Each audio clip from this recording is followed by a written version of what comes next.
जी हाँ दोस्तों, आज हम मोस्ट इम्पॉर्टेंट क्वेश्चन पर बात करने वाला है और हम केवल वही क्वेश्चन करवा रहे हैं जो इम्पॉर्टेंट है, जो एग्जाम की दृष्टि से इम्पॉर्टेंट लग रहा है। ठीक है, तो जो भी क्वेश्चन हम करवा रहे हैं बस वही सब क्वेश्चन करके आप लोगों को जाना है। और एग्जाम से पहले तक मेरा प्रयास रहेगा कि जितने भी मोस्ट वीवीआई क्वेश्चन है वो सारा मैं करवा दूँ। ठीक है, देखो आज का ये हमारा क्वेश्चन है दोस्तों कि इनपुट उपकरण को उनके फायदे के साथ समझाइए। या तो क्वेश्चन दे देगा कि इनपुट उपकरण क्या है, इसके लाभों का वर्णन करें, तो भी आंसर आपको यही लिखना है। ठीक है, यानी explain input device with their advantage. ठीक है, तो सबसे पहले हम लोग जानेंगे दोस्तों कि इनपुट उपकरण क्या है। हम पहले ही आपको इनपुट उपकरण समझा देते हैं। जैसे मान लो कि देखिए दोस्तों, आप कंप्यूटर चला रहे हैं। ठीक है, अब मान लो कि आपको क्या करना है, कोई भी चीज़ प्रिंट करना है या तो कोई भी चीज़ छापना है, तो आप किसके माध्यम से छापोगे? माउस के माध्यम से छापोगे। ठीक है, अगर कोई चीज़ लिखना है किसी का नाम, तो कीबोर्ड के माध्यम से लिखोगे। आपका कंप्यूटर जो है, कंप्यूटर का जो स्क्रीन है, या तो कंप्यूटर बहुत ज़्यादा महंगा है लेकिन कीबोर्ड नहीं रहेगा तो वो कंप्यूटर कोई काम का है नहीं, है ना। तो कीबोर्ड जो है जिसके माध्यम से आप लोग कुछ लिखते हो, जो कंप्यूटर पर लिखता है। माउस हो गया, माउस को पकड़ करके आप इधर उधर जो भी चीज कहीं भी क्लिक करना होता है, कोई भी फाइल ओपन करना होता है, तो उस फाइल को आप क्या करते हो? ओपन करते हो। तो यही सब जो इसका उपकरण है ना, जिसके माध्यम से कंप्यूटर चलता है, वही सब चीज़ों को हम लोग बोलते हैं इनपुट उपकरण। ठीक है, तो यहाँ पर देखिए क्या है कि इनपुट डिवाइस, उपकरण या तो डिवाइस एक ही है। ठीक है, तो इनपुट डिवाइस वे हार्डवेयर उपकरण है, ये हार्डवेयर है। जो भी चीज़ों को छुआ जा सकता है ना, जिसको हम लोग छू सकते हैं, उसको बोलते हैं हार्डवेयर। तो इनपुट मतलब जितने भी सारे लैपटॉप के बाहर यूज होते हैं उसको बोलते हैं इनपुट उपकरण। तो ये एक हार्डवेयर उपकरण होते हैं। ठीक है, जिनकी सहायता से उपयोगकर्ता मतलब यूजर, जो व्यक्ति कंप्यूटर को चला रहा है, ठीक है, कंप्यूटर को डाटा प्रदान करता है। मतलब क्या होता है कि जो इनपुट डिवाइस है वो एक हार्डवेयर उपकरण है, जिसके सहायता से जो भी व्यक्ति क्या होता है, कंप्यूटर को जो चला रहा है, वो कंप्यूटर को डाटा प्रदान करता है। मान लो कीबोर्ड पर हमको 2+2 जोड़ना है, तो हम कीबोर्ड पर लिखेंगे 2+2, तब वो हमको कंप्यूटर बताएगा कि 4 होता है। तो हम जो कंप्यूटर चला रहे हैं, जो हम यूजर हैं, वो पहले कंप्यूटर को डाटा प्रदान करेंगे कि 2+2 हम जोड़ना चाहते हैं। तो डाटा किसके माध्यम से हम कंप्यूटर तक पहुंचाएंगे? उस कीबोर्ड के माध्यम से ही पहुंचाएंगे ना, कीबोर्ड से ही लिखेंगे ना। तो ये जिसके माध्यम से हम लोग कंप्यूटर में डाटा को भेजते हैं, वही सिस्टम को, उसी उपकरण को इनपुट उपकरण कहते हैं। तो माउस, कीबोर्ड, जीरोक्स करने वाला मशीन जो होता है, सो ये सब हमारा क्या होता है? इनपुट उपकरण होता है। ठीक है, आगे देखिए, इनपुट डिवाइस वे साधन है जिसके द्वारा हम कंप्यूटर से संवाद करते हैं। संवाद मतलब ये बात करना, यानी कंप्यूटर रखा हुआ है, आप बैठे हुए हैं, तो आपके बात को कंप्यूटर कैसे समझेगा कि आप क्या लिख रहे हैं? आप 2+2 हाथ में टच कर दोगे कहीं भी टेबल पर, तो क्या कंप्यूटर पर लिखा जाएगा? नहीं, उसके लिए चाहिए कीबोर्ड। अगर आपको कोई भी फाइल को ओपन करना तो इसके लिए चाहिए माउस। माउस से आप लोग क्या करोगे? वहाँ पर क्लिक करोगे तो ओपन होगा। तो कहीं ना कहीं जो इनपुट डिवाइसेज होते हैं ना, जो कंप्यूटर से बाहर लगे हुए जितने भी सारे उपकरण होते हैं ना, वो हमारे और कंप्यूटर के बीच एक संवाद यानी बातचीत कराने का काम करती है। हम 2+2 लिखते हैं तो कंप्यूटर मेरा बात को समझ आती है और वो बोल देती है कि 4 होगा। तो कहीं ना कहीं इनपुट डिवाइस वे साधन है जिसके द्वारा हम कंप्यूटर से क्या कर सकते हैं? बात कर सकते हैं। कीबोर्ड ही एक ऐसा माध्यम है जो कंप्यूटर और व्यक्ति के बीच क्या करती है? आदमी क्या लिखना चाह रहा है कंप्यूटर पर, और कंप्यूटर क्या जोड़ करके बता रही है, उसका फाइनल रिजल्ट क्या दे रही है, वह व्यक्ति देख पाता है। तो ये दोनों के बीच तालमेल कराने का काम कौन कर रहा है? कीबोर्ड करता है, माउस करता है। ठीक है, तो कहीं ना कहीं ये उसी को संवाद बताया गया है। अब आगे देखिए, कंप्यूटर स्वयं कुछ नहीं कर सकता है। जो कंप्यूटर है ना दोस्तों, वो स्वयं ही कुछ नहीं कर सकता है। ठीक है, कंप्यूटर खुद से कुछ नहीं कर सकता जब तक उसे कोई आदेश ना मिले, यानी जब तक हम कुछ चीज़ को टाइप नहीं करेंगे, कोई फाइल को ओपन नहीं करेंगे, तब तक कंप्यूटर अपने से कुछ नहीं कर सकता है। यह आदेश इनपुट डिवाइसेज के माध्यम से ही दिए जाते हैं। कंप्यूटर को जब तक कोई आदेश नहीं मिलेगा ना दोस्तों, तब तक वो कोई भी कार्य को नहीं करेगी। अब कंप्यूटर को आदेश मिलेगा कैसे? हम बोल देंगे कि इस फाइल को ओपन कीजिए तो अपने से कर देगा? नहीं, माउस के माध्यम से वहाँ क्लिक करना पड़ेगा। ठीक है, तो वही उसी को हम लोग बोलते हैं इनपुट डिवाइस, जिसके माध्यम से हम क्या कंप्यूटर को आदेश देना चाहते हैं, वो आदेश लेकर के कंप्यूटर तक कौन जाता है, इनपुट डिवाइस यानी वो माउस। ठीक है, ऐसे हार्डवेयर उपकरण जिनका उपयोग कंप्यूटर में डाटा दर्ज करने के लिए किया जाता है, मतलब ऐसे हार्डवेयर उपकरण, हार्डवेयर उसी को जो भी सारे कंप्यूटर से बाहर इनपुट होते हैं, ठीक है, उपकरण होते हैं, माउस हो गया, कीबोर्ड हो गया, प्रिंटर, ये सब हमारा हार्डवेयर उपकरण है। तो ऐसे हार्डवेयर उपकरण जिसका उपयोग हम लोग कंप्यूटर में डाटा को दर्ज करने के लिए करते हैं।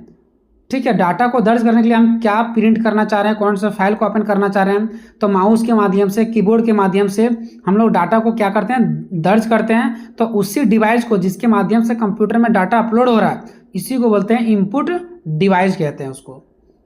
उदाहरण के रूप में देखिए कीबोर्ड, कीबोर्ड से हम लोग क्या करते हैं, टाइपिंग करते हैं। तो टाइपिंग करते हैं, क्या हम लिख रहे हैं, यही इंफॉर्मेशन डाटा किसके पास जाता है, कंप्यूटर के पास जाता है। तो कौन सा इनपुट के माध्यम से डाटा जा रहा है कंप्यूटर के पास, तो कीबोर्ड के माध्यम से। माउस के माध्यम से क्या करता है, कर्सर कंट्रोल और सिलेक्शन करते हैं। देखिए इसको हम लोग बोलते हैं कीबोर्ड, ठीक है, और इसको बोलते हैं माउस। तो ये जो कीबोर्ड है ना और ये माउस है ना, इसको हम बोल सकते हैं इनपुट डिवाइस, क्योंकि जब तक हम यहाँ क्लिक नहीं करेंगे तब तक जो कंप्यूटर होता है ना उसके पास कोई भी इंफॉर्मेशन नहीं जाएगा। ठीक है, मान लो कि ये आपका क्या है, कंप्यूटर है, जब तक हम कोई चीज़ टाइपिंग नहीं करेंगे ना तब तक कंप्यूटर के पास कोई इन्फॉर्मेशन नहीं जाएगा। तो ये जो कंप्यूटर है सो, ठीक है, और यहाँ पर जो हम बैठे हुए हैं सो, ये दोनों के बीच में कनेक्ट करने वाला हमारा ये कीबोर्ड ही होता है, जो कि हम लोग कुछ लिखते हैं, जो इन्फॉर्मेशन लैपटॉप कंप्यूटर में जाता है। ठीक है, आगे देखिए, तो ये चीज़ मैंने वैसे ही यहाँ पर लगा दिया, ये आपको छापने की जरूरत नहीं है, सीधा आपको ये लिखना है, 2 लिखना है ये, उसके बाद ये वाला उदाहरण लिखना है। स्कैनर, हार्ड कॉपी को डिजिटल रूप में बदलने के लिए हम लोग कॉपी लेके जाते हैं कि इसका जीरोक्स कर दीजिए, या तो फिर हम लोग का आधार कार्ड वगैरह का स्कैन करना होता है तो स्कैनर पर डाल देते हैं। उसके बाद ये ऑटोमेटिक जब भी हम लोग कोई फॉर्म वगैरह फिलअप करते हैं तो क्या होता है, वो आधार कार्ड को वहाँ पर डाल देते हैं, नहीं, आधार कार्ड को डाला जाता है, वो खुद स्कैन कर लिया जाता है। उसके बाद माइक्रोफोन, इसमें क्या होता है, आवाज़ रिकॉर्ड करने के लिए माइक्रोफोन का प्रयोग किया जाता है, आवाज़ रिकॉर्ड करने के लिए। तो ये सब क्या है, ये सब हम लोग छू सकते हैं इसको, इसलिए इसको हार्डवेयर बोला जाता है। और ये सब हमारा क्या है, इनपुट डिवाइसेज है। चलो आगे बात करते हैं इनपुट उपकरणों के लाभ। इसका अब देखते हैं कि इनपुट जो उपकरण होता है इससे हमको क्या फायदा होता है। तो इनपुट उपकरणों के विस्तृत लाभ निम्नलिखित, यानी कि इसके बहुत सारे लाभ हैं। उपयोगकर्ता यानी जो व्यक्ति उपयोग कर रहा है कंप्यूटर को, वो और मशीन के बीच जुड़ाव। मान लो कि यहाँ पर कंप्यूटर है, ठीक है, ये कंप्यूटर है और यहाँ पर कोई व्यक्ति बैठ करके काम कर रहा है, तो ये कुछ लिखना चाह रहा था, कंप्यूटर पर कैसे लिखाएगा, इसके लिए इसको चाहिए क्या चाहिए दोस्तों, कीबोर्ड चाहिए। कीबोर्ड पर वो लिखेगा तभी तो वो कंप्यूटर के पास जाएगा ना। तो कंप्यूटर और आदमी के बीच में जो तालमेल करवा रहा है वो कौन करवा रहा है, कीबोर्ड। तो कीबोर्ड क्या है, हमारा इनपुट डिवाइस है। तो इनपुट डिवाइस जो होता है ना, वो उपयोगकर्ता यानी जो व्यक्ति है वो और मशीन के बीच में क्या करता है, जोड़ने का काम करता है। ठीक है, तो इनपुट डिवाइस मनुष्य और जो मशीन होता है उसके बीच एक सेतु मतलब ब्रिज का कार्य करते हैं। ये कुछ लिखते हैं, कंप्यूटर में लिखता है, और जो कंप्यूटर में लिखा रहा है वो व्यक्ति क्या करता है, व्यक्ति उसको देख पाता है। तो एक ब्रिज का काम करता है कौन, कीबोर्ड हो गया, माउस हो गया, जो भी इनपुट डिवाइसेज है। इसके बिना एक शक्तिशाली कंप्यूटर भी बेकार है। मान लो बहुत ही शक्तिशाली कंप्यूटर है और कीबोर्ड है ही नहीं, तो लिखोगे कैसे। ठीक है, तो कीबोर्ड जो इनपुट है ना वो बहुत ही इंपॉर्टेंट है। हर एक इनपुट क्या है, इंपॉर्टेंट है, क्योंकि उससे पता ही नहीं चलेगा कि क्या करना है। मान लो कि हमको 2+2 लिखना है, तो फिर कोई भी लेटर लिखना है, ROHIT ऐसे लिखना है, तो कंप्यूटर को पता कैसे चलेगा जब तक कीबोर्ड नहीं रहेगा। कीबोर्ड के माध्यम से ही डाटा जाएगा कंप्यूटर के पास। तो ये जो कीबोर्ड है इसी को बोलते हैं इनपुट डिवाइस। तो ये फायदा हो गया। दूसरा, सटीकता। आधुनिक इनपुट यानी अभी के समय में, आधुनिक मतलब क्या, अभी के समय में जितने भी सारे इनपुट उपकरण आ रहे हैं, जैसे बारकोड रीडर तुरंत बारकोड को रीड कर लेते हैं, लिखने की जरूरत नहीं पड़ता है। OMR शीट, जो भी हम लोग OMR जितना भी सारा एग्जाम होता है, ठीक है, सरकारी एग्जाम और OMR शीट पर होता है क्या, सभी चेक किया जाता नहीं, सारा मशीन से चेक हो जाता है। तो ये सब डेटा को बहुत ही सटीकता से पढ़ते हैं, इसमें मानवीय त्रुटियां की संभावना लगभग खत्म हो जाती है। यानी जो व्यक्ति गलत कर सकता है OMR शीट को चेक करने में, बारकोड को पढ़ने में, वो कंप्यूटर क्या करती है, खुद से उसको क्या कर देती है, स्कैन कर लेती है। तो बारकोड रीडर क्या होता है, देखिए यहाँ पर बारकोड रीडर के बारे में यहाँ पर बता दिए हैं और OMR के बारे में यहाँ पर बता दिए हैं।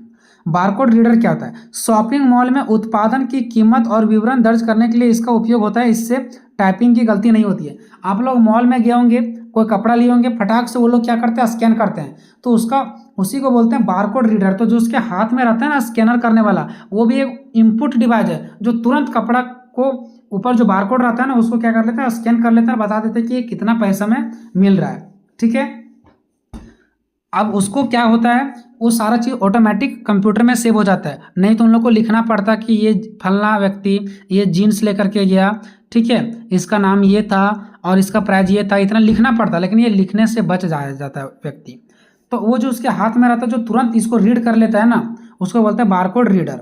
ठीक है, आगे देखिए OMR, प्रतियोगिता जो परीक्षाएं होती हैं उसमें कॉपियां जांचने में इसका प्रयोग होता है, जो 100% सटीक परिणाम देता है, एक भी मिस्टेक नहीं करता है। व्यक्ति तो मिस्टेक कर सकता है लेकिन वो मिस्टेक नहीं करते हैं। तो जो मशीन रहता है ना जिसके द्वारा OMR शीट जांच किया जाता है, वो भी एक इनपुट डिवाइस ही होता है। ठीक है, तीसरा है समय की बचत, क्योंकि आपको पता है कि कंप्यूटर के माध्यम से जल्दी होगा तो समय की बचत तो होगा ही होगा। माउस और टच का स्क्रीन जैसे उपकरण ने कंप्यूटर चलाना इतना आसान बना दिया है कि एक छोटा बच्चा भी इसे आसानी से समझ सकता है। देखो जो माउस है, माउस के माध्यम से कोई भी चीज़ पर हम लोग क्लिक करके उस फाइल को ओपन कर सकते हैं। टच स्क्रीन जो लैपटॉप आ गया, कंप्यूटर आ गया है, उससे क्या होता है, एक बच्चा भी क्या कर लेता है, चला लेता है। कहीं भी उसमें बटन उटम का कोई ज़रूरत नहीं है, हाथ टच करो ऑटोमेटिक सब कुछ होते जाएगा। तो कहीं ना कहीं टेक्नोलॉजी बढ़ते जा रहा है और जो हमारा इनपुट डिवाइस है ना वो भी धीरे धीरे उसका भी विकास होते जा रहा है। अब जटिल कमांड्स याद रखने की ज़रूरत नहीं है। मतलब जो पहले होता था ना कीबोर्ड में ये फलना ढकना याद रखो ऐसे वैसे, अब कुछ नहीं, अब टच स्क्रीन आ गया, फटाक से टच करो क्या चीज़ आपको ओपन करना है। कोई जरूरी नहीं कि सारा का सारा पॉइंट आप मेरा ही भाषा में समझो, अगर आपको अपने भाषा में भी समझ में आ रहा है तो आप लिख सकते हैं। ठीक है, चलो यहाँ तक हो गया दोस्तों। उसके बाद यहाँ पर देखते हैं समय की बचत, तो आपको पता ही चल गया। ठीक है, कि इनपुट डिवाइस की मदद से घंटों का जो टाइपिंग का काम होता है वो सेकेंडों में किया जाता है। इससे कार्य क्षमता और गति दोनों में क्या होता है, वृद्धि होता है। ठीक है, ये पॉइंट छूट गया तो ये पॉइंट भी समझ में आ गया होगा। उपयोगी में आसानी है, बहुत ही आसान होता है, इसको एक बच्चा से बच्चा भी क्या कर सकता है, चला सकता है। विभिन्न प्रकार के डेटा का समर्थन, अब देखो ये अलग अलग डेटा का ये समर्थन भी करते हैं। तो इनपुट उपकरण जो होता है ना वो हमें अलग अलग प्रकार का डेटा प्रोसेस करने की अनुमति देता है। जैसे देखो मान लो कि माइक्रोफोन के जरिए हम लोग क्या करते हैं, कुछ जो बोलते हैं ना तो बोलने के लिए अलग इसका प्रोसेस है। इसके लिए हम लोग को माइक्रोफोन के जरिए यानी माइक पर क्लिक करना पड़ेगा। डिजिटल कैमरा या तो स्कैनर अगर ओपन करना है तो इसके लिए चित्र, अगर मान लो कि आपको चित्र को अपलोड करना है, कोई फोटो को अपलोड करना है तो डिजिटल कैमरा या तो स्कैनर को ओपन करना पड़ेगा। तो अलग अलग उपकरण के माध्यम से अलग अलग डेटा को क्या किया जाता है, प्रोसेस किया जाता है। स्कैनर, इसके माध्यम से क्या किया जाता है, जो भी दस्तावेज होता है, जो भी डॉक्यूमेंट होता है, जो भी जिसको जीरोक्स कराना है उसी को बोला जाता है छवियाँ को डिजिटल कॉपी में बदलना जाता है। तो ये किसके माध्यम से, स्कैनर के माध्यम से होता है। ऐसा थोड़ी ना कि कोई भी मतलब माइक को ओपन करेंगे तो इससे हमारा क्या हो जाएगा, फोटोकॉपी हो जाएगा, ऐसा नहीं। फोटोकॉपी करने के लिए स्कैनर का प्रयोग, अगर चित्र को कुछ करना तो डिजिटल कैमरा का प्रयोग, अगर कुछ बोलना है ध्वनि तो माइक्रोफोन का जरूरत पड़ता है, माइक का जरूरत पड़ता है। तो अलग अलग डेटा का प्रोसेस अलग अलग होता है।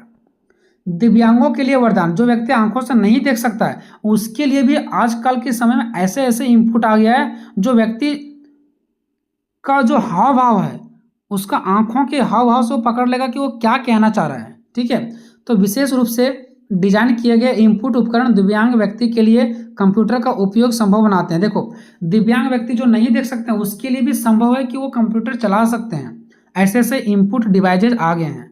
जो लोग टाइप नहीं कर सकते हैं वे बोलकर निर्देश दे सकते हैं। मान लो जो व्यक्ति बोल नहीं सकते हैं, जो दिव्यांग है, बोलने से चाहे देखने से, वो व्यक्ति बोल करके, मान लो कि वे व्यक्ति सुन नहीं सकते हैं या तो देख नहीं सकते हैं, बोल तो सकते हैं।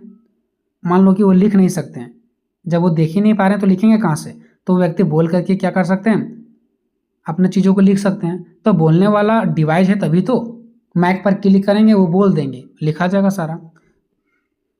कुछ उपकरण ऐसे भी हैं जो केवल आंखों के पुतलियों के इशारे से कंप्यूटर को नियंत्रित किया जा सकता है। मतलब अगर कोई व्यक्ति बोल भी नहीं पा रहा है ना तो आंख के इशारे अगर जो करेंगे ना तो उससे भी कंप्यूटर समझ जाएंगे कि ये क्या बताना चाह रहे हैं। ऐसे ऐसे इनपुट डिवाइस आ चुके हैं। अब देखते हैं मुख्य इनपुट उपकरणों का लाभ। अभी तक हम लोगों ने ये देखा कि बहुत सारे जो इनपुट है उसका अलग अलग फायदा है। अब कौन कौन सा ऐसा इनपुट है और उसका वर्क क्या है वो भी हम लोग देख लेंगे इसी में। अब देखेंगे कुछ मुख्य इनपुट उपकरणों का लाभ। जैसे कीबोर्ड हो गया, तो यह टेक्स्ट जो भी कुछ लिखते हैं उसको बोलते हैं टेक्स्ट। अंक, कोई भी अंक को लिखते हैं कीबोर्ड में, 2 A B C D ये सब, ठीक है। या तो फिर विशेष कमांड दर्ज करने का, या तो कोई भी विशेष स्पेशल बटन दबाना हो, तो सबसे विश्वसनीय साधन है कौन, हमारा कीबोर्ड, जिसके माध्यम से हम लोग क्लिक करते हैं। शॉर्टकट कीज भी होते हैं उसमें, जैसे Ctrl+C, Ctrl+S, Ctrl+C, अनेक प्रकार का शॉर्टकट की भी होते हैं। ये सब के माध्यम से हम लोग कार्यों को बहुत ही तेज बना देते हैं। तो कीबोर्ड भी एक हमारा क्या इनपुट डिवाइस है और इससे हम लोग बहुत ही फास्ट काम करते हैं। माउस, फोल्डर खोलना, कोई भी फाइल को खोलना है, फाइल ड्रैग करना, पेंटिंग करना, ये सब अनेक कार्यों के लिए भी हमारा क्या माउस का ज़रूरत होता है। स्कैनर, इससे पुराने कागज, जो पुरान कागज हो गए हैं, पुरान दस्तावेज हो गए हैं, उसको सुरक्षित रूप से कंप्यूटर में स्टोर किया जा सकता है। उसको स्कैन करके या तो नया फोटोकॉपी करके उसको रखा जा सकता है। यह टाइपिंग की मेहनत को बचाते हुए सीधे हार्ड कॉपी को सॉफ्ट कॉपी में बदल देता है। जो भी हार्ड कॉपी है, मान लो कि कोई कॉपी हो गया, उसका पेज गंदा हो गया है, तो उसका नया करना है, तो क्या लिख लिख करके हम वहाँ पे रहेंगे? नहीं, समय नहीं, तो तुरंत उसका फोटोकॉपी करा देंगे, नया पेज में बदल जाएगा, ठीक है। चौथा, माइक्रोफोन, ऑनलाइन मीटिंग और ऑडियो रिकॉर्डिंग के लिए माइक्रोफोन का जरूरत पड़ता है। ये भी महत्वपूर्ण इनपुट डिवाइसेस है। उसके बाद है बायोमेट्रिक डिवाइस। बायोमेट्रिक डिवाइस आप लोग गए होंगे कहीं पैसा निकालने के लिए, आधार कार्ड से फिंगर उसमें लगाते हैं, उसका पैसा आपका निकल जाता है। तो वो सोचिए कितना अच्छा रहता होगा वो, और वो कैसा इनपुट डिवाइस रहता होगा जो दूसरा का अकाउंट, दूसरा व्यक्ति अगर फिंगर लगाएंगे तो नहीं मैच करेगा। जरा सोचिए। तो कह सकते हैं कि इनपुट डिवाइस जो होते हैं ना, बहुत ही महत्वपूर्ण होते हैं और हमारे जीवन को बहुत ही आगे बढ़ा रहे हैं, ठीक है। यह सुरक्षा का सबसे मजबूत स्तर प्रदान करता है। क्यों? क्योंकि कोई भी व्यक्ति किसी के आधार कार्ड पर फिंगर लगा पैसा नहीं निकाल सकता है। ऑफिस में उपस्थिति दर्ज करने या स्मार्टफोन को अनलॉक या लॉक करने के लिए यह सबसे सुरक्षित तरीका माना जाता है। कोई ऑफिस में अटेंडेंस बनाना है तो उसके लिए फिंगर में ये काम करता है बायोमेट्रिक डिवाइस। मान लो कि कहीं पैसा निकालना हो तो उसमें भी काम करता है, या तो फिर कहीं हम लोग मोबाइल में क्या करते हैं, फिंगरप्रिंट लगाते हैं, तो कोई दूसरा व्यक्ति नहीं खोल सकता। तो अनेक अनेक जगह क्या होता है, इसका यूजेस होता है। अब हम लोग देखेंगे दोस्तों इसका निष्कर्ष। तो इनपुट उपकरण ना केवल डेटा भेजने का काम करती है, ये जो इनपुट डिवाइस है इससे सिर्फ डेटा को नहीं भेजते हैं कि कीबोर्ड में 2+2 लिख दिया, कंप्यूटर पर चल गया 2+2, नहीं, सिर्फ इससे इतना ही काम नहीं है, बल्कि वे कंप्यूटर की उपयोगिता, सुरक्षा और गति को भी निर्धारित करने वाले प्रमुख कारक हैं। इससे क्या होता है पता है, कंप्यूटर को तेजी कर देता है, कितना उपयोग करना है कंप्यूटर का वो भी पता चल जाता है। कंप्यूटर का सुरक्षा, गति, सब कुछ हमारा इनपुट डिवाइसेस से होता है। हम लोग कंप्यूटर चलाने से पहले रिफ्रेश करते हैं, ठीक है। तो रिफ्रेश किससे करते हैं, माउस से करते हैं। तो कहीं ना कहीं कंप्यूटर का सुरक्षा हो रहा है कि नहीं हो रहा है। मान लो उसको बहुत फास्ट काम करना था, कीबोर्ड पर जल्दी जल्दी लिखेंगे तो उसका उपयोगिता वहाँ पर बढ़ जाता है, ठीक है, उसका गति क्या हो जाता है, बढ़ जाता है। तो इनपुट डिवाइस से हम लोग कंप्यूटर को तेज, धीमा, सुरक्षा कर सकते हैं। जैसे जैसे तकनीकी बढ़ रही है, इनपुट उपकरण और भी अधिक नेचुरल मतलब दिमाग के संकेतों से चलने वाला ब्रेन कंप्यूटर भी आ चुका है। जो दिमाग के आप क्या सोच रहे हैं वो भी चीज़ वहाँ पर वो कंप्यूटर बता देगी, ठीक है। धीरे धीरे होते जा रहे हैं। तो ये वीडियो कैसा लगा दोस्तों, कमेंट में अपना राय जरूर दीजिएगा। बाकी PDF के लिए व्हाट्सएप ग्रुप ज्वाइन कर लीजिए, जहाँ पर एग्जाम से पहले आप लोगों को हेल्प किया जाएगा। तो मिलेंगे नेक्स्ट वीडियो में, तब तक जय हिंद, जय भारत।